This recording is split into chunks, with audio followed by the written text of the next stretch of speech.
The Gentile nations. You know, I know the Gentile nations have gone bad, but so often because of spiritual wickedness in high places. And there's still people down in little nooks and crannies going, what's going on here? Lord, save me, and crying out to the Lord. And the Lord's going to gather those few out of those nations and turn them into a nation of their own. And there'll be Gentile nations that day, the redeemed. Isaiah 11, looking at verses 10 and 11. And in that day there shall be a root of Jesse, which shall stand for an ensign of the people, and to it shall the Gentiles seek, and his rest shall be glorious. And it shall come to pass in that day, the Lord shall set his hand again, look at those words, the second time, to recover the remnant of his people, which shall be left from Assyria, and from Egypt, and from Pathros, and from Cush, and from Elam, and from Shinar, and from Hamath, and from the isles of the sea. And you say, wait a second, those nations don't exist anymore. No, but when they did exist, there were faithful in them that looked to their Creator and said, Lord, help me. I'm in a mess down here. And God remembered them and wrote them in the book of the living, and he's going to resurrect them at the first resurrection and bring them in. And those Gentile nations, when he comes back the second time, verse 11, see, the second time, that's a second coming. That's what the millennium's about. The Gentiles are going to seek to him in verse 10. The saved Gentile nations. Go to chapter 19. This is an amazing thing because you go back and you look at the history of Israel and all the enemies she had around her for all those years back in the Bible days. You look at her today, and we see all the enemies she has today. And the names may have been changed to confuse the innocent, but they're still there, fighting against Israel and fighting against God's plan. But back then, two of the great enemies she had was Egypt and Assyria. Egypt and Assyria. But watch God. You see, even in Egypt and even in Assyria, there were still a few people who looked around at the government and said, I don't agree with this at all. This is completely wrong. I know I'm in the minority of the minority, but this just ain't right. And they got on their knees somewhere in a closet and they prayed to God, and watch what God's going to do with them. Isaiah 19, verse 19. And in that day there shall be an altar to the Lord in the midst of the land of Egypt.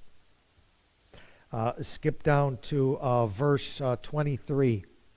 And in that day there shall be a highway out of Egypt to Assyria, and the Assyrians shall come into Egypt, and they were enemies, and the Egypt into Assyria, and the Egyptians shall serve with the Assyrians. In that day shall Israel be the third with Egypt and Assyria, even a blessing in the midst of the land, whom the Lord of hosts shall bless, saying, Blessed be Egypt, my people, and Assyria, the work of my hands, and Israel, mine inheritance. God's always been a God of all the earth. I know he gave his oracles to the Jew, but he always looked as the eyes of the Lord searched and ran through the whole earth, and he looked for a heart that was perfect toward him. And he said, I know you don't have the oracles, but you have a conscience. And you have the work of creation. And putting one and one plus one together, you came up with the answer that you have a creator, and you've looked past all the idolatry and all the wicked government to me. And he touched that heart, and he's been saving people all through the millennia. And the salvation of Gentile nations will occur. Go to chapter 52.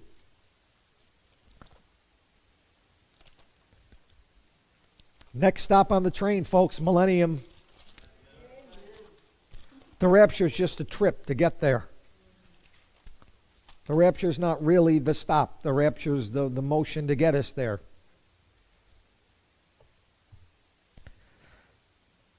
Chapter 52, verse 10. The Lord hath made bare his holy arm in the eyes of all the nations. God has never left himself without a witness at any time or in any place. Well, what about the Aborigine? God got to the Aborigine. There were times when Jesus, you read his ministry, he got to people without Peter, without Paul, without Andrew, without John. Jesus was capable of finding someone all by himself. You do believe he's capable of doing that, don't you? I mean, it's wonderful he uses us too, but he's able to work all by himself without us. And he's been faithful, and you will see that at the white throne judgment, everyone that doesn't make it didn't make it because they refused the light that was given to them. He lighteth every man that cometh into the world. And he's made his arm strong, verse 10, and all the ends of the earth shall see the salvation of our God. Don't you worry about God. He can take care of his own business. Can you take care of yours? All of you people questioning God, by the way, he'll be questioning you one day. So you might want to stop the questions right now, because you may reap what you sow. Just a thought. You do what you want. It'll be your judgment. Every man will bear his own burdens and stand at his own judgment. Chapter 56. Verses 6 through 8. The salvation of the Gentile nations.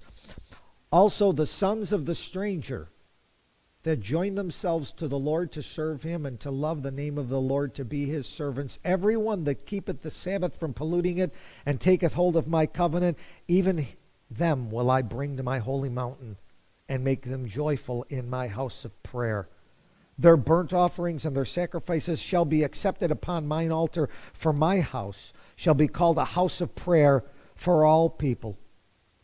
And the Lord has been, and you remember times, the Queen of Sheba, she heard about Solomon, and she went to ask him questions about God, and she said, wow, the half has never been told. Look at the order that God set up here. And Naaman the leper came, and people came as proselytes, and the Syrophoenician women, and so many that came. And God always had his arms open at all times, and the salvation of the nations. The last one is chapter 66, verse 23.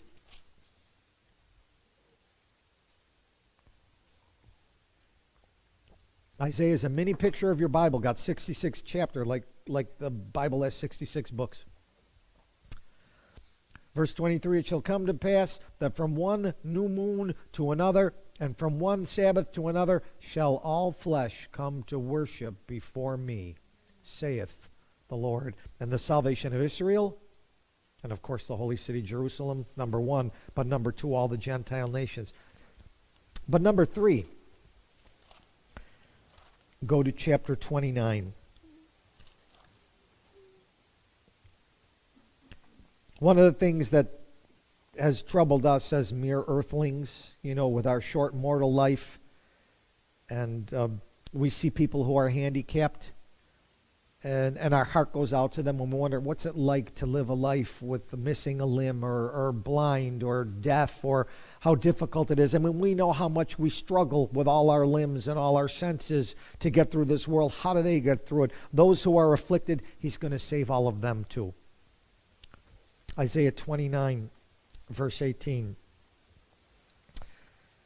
And in that day shall the deaf hear the words of the book, and the eyes of the blind shall see out of obscurity and out of darkness. Chapter 35. There are going to be no more blind people, no more deaf people, no more lame people. When Jesus was here for his 3-year ministry, he was trying to, he would always preach, the kingdom of heaven's at hand. The kingdom of heaven is at hand. The millennium's the kingdom of heaven. He was trying to show you, this is what's going to be like. If you'll receive me as Messiah now, we can get this whole millennium going. Of course, they rejected him.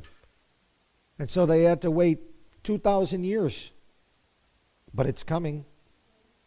And he was offering, he said, let me show you what it's going to be like, touching blind people, giving them sight, giving hearing to deaf people, touching the tongue of those that cannot speak, the dumb, and giving them the ability to praise God, restoring limbs, all the things that he did to show what the kingdom of heaven is like and how he's going to take care of the afflicted. Chapter 35, verses 3, 4, and 5. Strengthen ye the weak hands, confirm the feeble knees. Say to them that are of a fearful heart, be strong, fear not. Behold, your God will come with a vengeance, even God with a recompense. He will come and save you, and then the eyes of the blind shall be opened, and the ears of the deaf shall be unstopped. No more need for nursing homes and hospital beds and rehab clinics when the Lord Jesus Christ is here in the millennium in the kingdom of heaven. No more needs for grave sites all over the place and hearses and funeral homes when he's here. Go to chapter 42. The afflicted will be saved. Verse 16. Now, of course, we know verse 1 is about Jesus. Behold my servant whom I uphold, my elect in whom my soul delighteth. I put my spirit upon him. He shall bring forth judgment to the Gentiles. Verse, what did I say? Was it 16? 16. And I will bring the blind by a way they knew not. I will lead them in paths that they have not known. I will make the darkness light before them and crooked things straight. These things will I do unto them and not forsake them. And it won't just be a temporary healing and then they're going to need contact lenses or spectacles. It'll be for the entire millennium. Go to chapter 60. This is an interesting one. Chapter 60.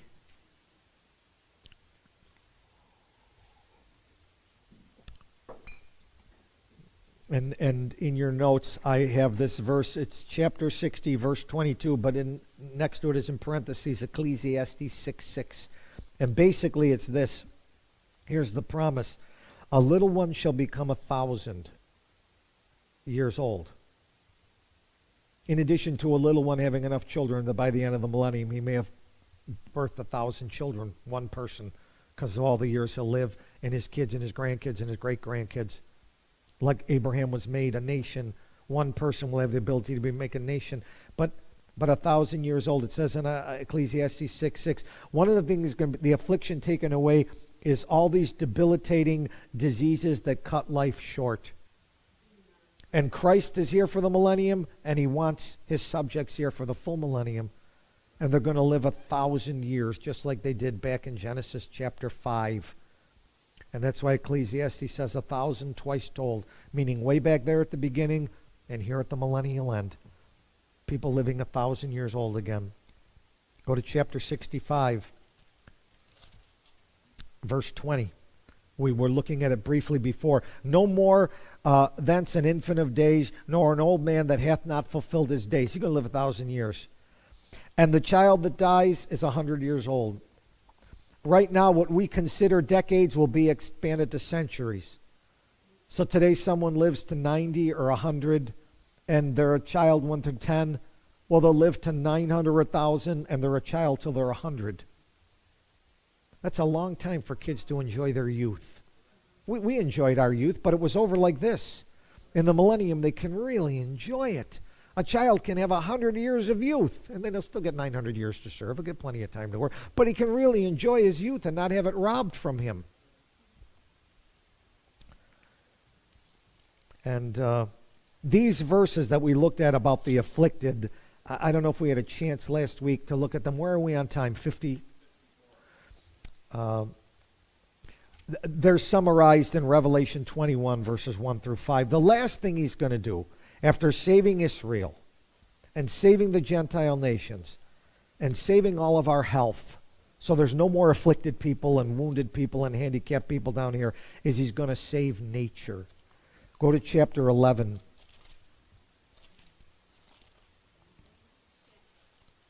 Chapter 11 of Isaiah. And verses 6 through 9. And today we live with the long tooth of nature, and we see the predator and the prey. And the other day I was at the kitchen window, and a little tiny bunny, a little bitty bunny came out. I mean, just couldn't have been more than a week old, and he's just eating grass and watching, and he's scared. He doesn't know what's going to happen to him. Not in the millennium, because the wolf, 6, will dwell with the lamb. The leopard shall lie down with the kid. The calf and the young lion and the fatling together, and a little child shall lead them. A child will be safe to go out. You never have to worry about a predator, about some rabid animal, about some wicked dog, about some wolf, about some coyote. Even lions and tigers will be under their control. Verse 7, the cow, the bear, they'll feed. Their young ones shall lie down. The lion shall eat straw like the ox. The long carnivorous teeth that were taken out, those incisors that they use for cutting things, they'll be gone. Those canines will be gone. They'll have molars. It'll be like Alice in Wonderland. You see the smile with the Cheshire Cat. That's what it's going to be. That's where he got it from, by the way. He stole it from the Bible. A lot of these people steal from the Bible. The sucking child shall play on the hole of the asp, and the weaned child shall put his hand on the cockatrice den. Those are poisonous snakes, but they shall not hurt nor destroy in my holy mountain, for the earth shall be full of the knowledge of the Lord. And every one of those animals will have God's mind, knowing, hey, we're supposed to obey them. We're under their dominion. We would never dare rebel against them because they're not rebelling against you. We no longer rebel. We no longer fight. They no longer fight. We no longer fight. It's going to be peace. He's going to restore nature. Chapter 14, verse 7 and 8. The whole earth is at rest and is quiet.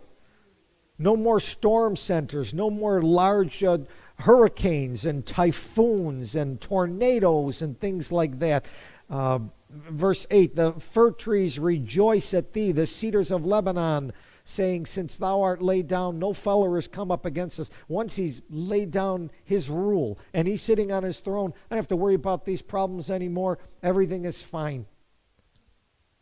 Nature will be restored. Go to chapter 30. We're almost done. 2 more passages. Why the millennium? It's time God rules. And when he rules, he has dominion over all. Dominion over man, dominion over creatures, dominion over the creation. And he rules with peace and righteousness and justice. Isaiah 30, verse 23 through 36. And then he shall give the rain of thy seed. Thou shalt sow the ground withal, and the bread of the increase of the earth. It shall be fat and plenteous. In that day thy cattle shall feed in large pastures. The oxen likewise, young asses ere the ground. They'll eat provender, which hath been winnowed with the shovel and the fan. And there shall be upon every high mountain and upon every high hill rivers and streams of water in the day of the great slaughter. That's after he takes care of his enemies, when the towers fall. And moreover, the light of the moon shall be as the light of the sun, and the light of the sun shall be sevenfold, as the light of 7 days. And the Lord's just going to make it's bright. God is light. Our eyes will be able to take it, and the earth will be drinking in, and the photosynthesis, and there'll be no more deserts. Go to chapter 35, verse 1 and 2. And the wilderness and the solitary place shall be glad for them, and the desert shall rejoice and blossom as the rose. It shall blossom abundantly. And there's no more deserts. And there'll be no more Antarctic and Arctic and no more cold places. Jesus said, summer is nigh. It will be a beautiful temperature all over the earth. Temperate zones from the Arctic to the Antarctic, across all the deserts, all the carrying capacity of this world, easily handle 200 billion people. Easily, without batting an eye. And these are the promises, and the last one is found in chapter 41, verses 17 through 20.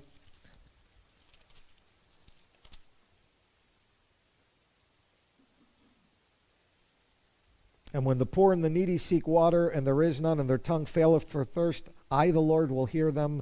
I, the Lord of Israel, the God of Israel, will not forsake them. I will open rivers in high places and fountains in the midst of valleys. I will make the wilderness like a pool of water, and dry lands springs of water. I will plant in the wilderness the cedar and the shittim tree and the myrtle and the oil tree. I will set in the desert the fir tree and the pine and the box tree together, that they may see and know and consider and understand together that the hand of the Lord hath done this, and the Holy One of Israel hath created it. It's coming, folks, the millennium, the salvation of Israel, the salvation of Gentile nations, peace on earth, what people have been praying for years, and you'll never have until you have. Without grace, there's no peace. You have to have the grace of God before you can have the peace of God.